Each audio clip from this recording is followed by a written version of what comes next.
My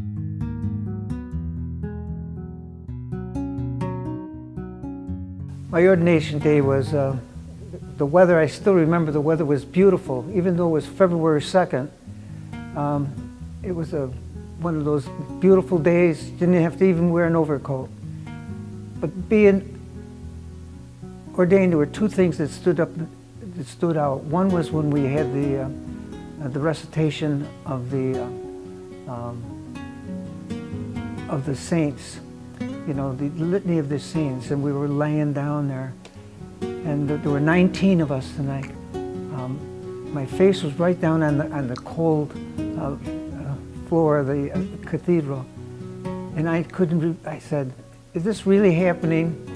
This is the most beautiful time of my life." I couldn't believe that I had been selected by God to be a priest, and it was just overpowering, and tears came to my eyes.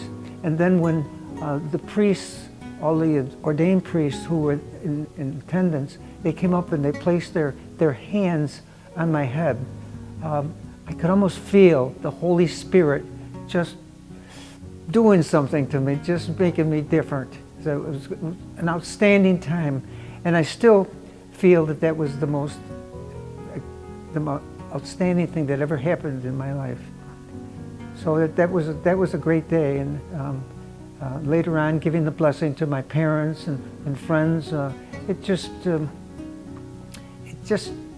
made me feel so happy, but also knowing that I was going to be able to be a priest among other people and bring God to them. So that was a great memory for my ordination day.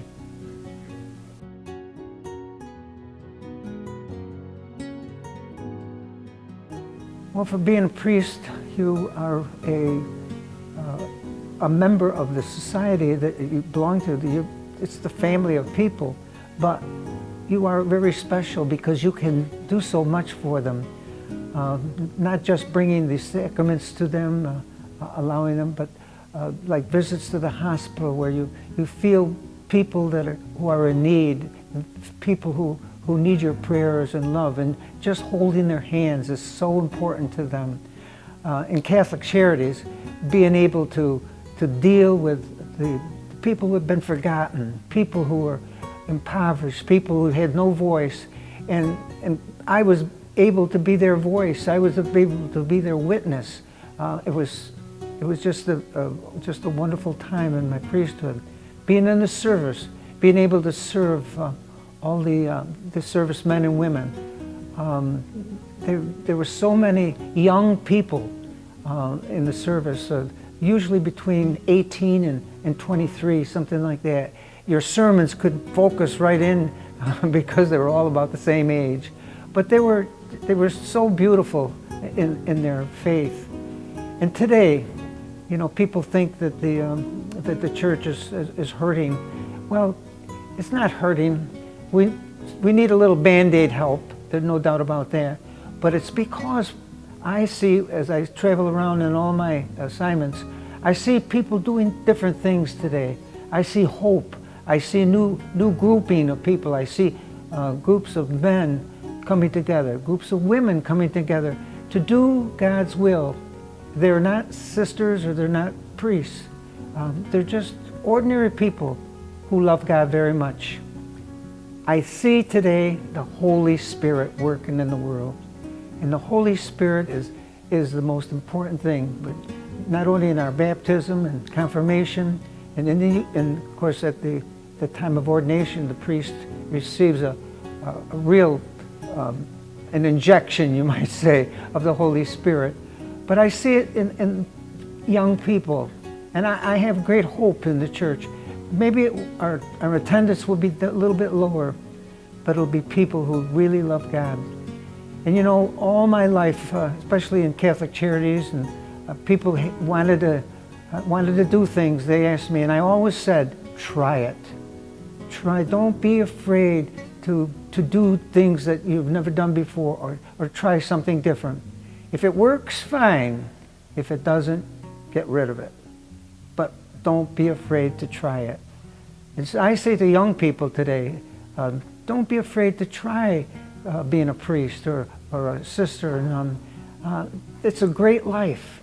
I've never been unhappy as a priest, never. There have been some difficult days, but never unhappy. And really, if you ask me what my motto is, my motto would be I used to sing a song of Mr. Sinatra, I did it my way.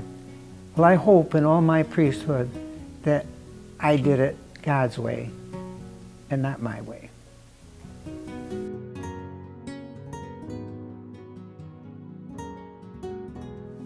A lot of stories that happened in 60 years.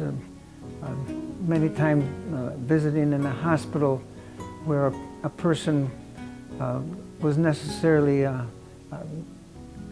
interested in seeing a Catholic priest, and yet the second time he went to visit in that room, he would say, you know, how about me?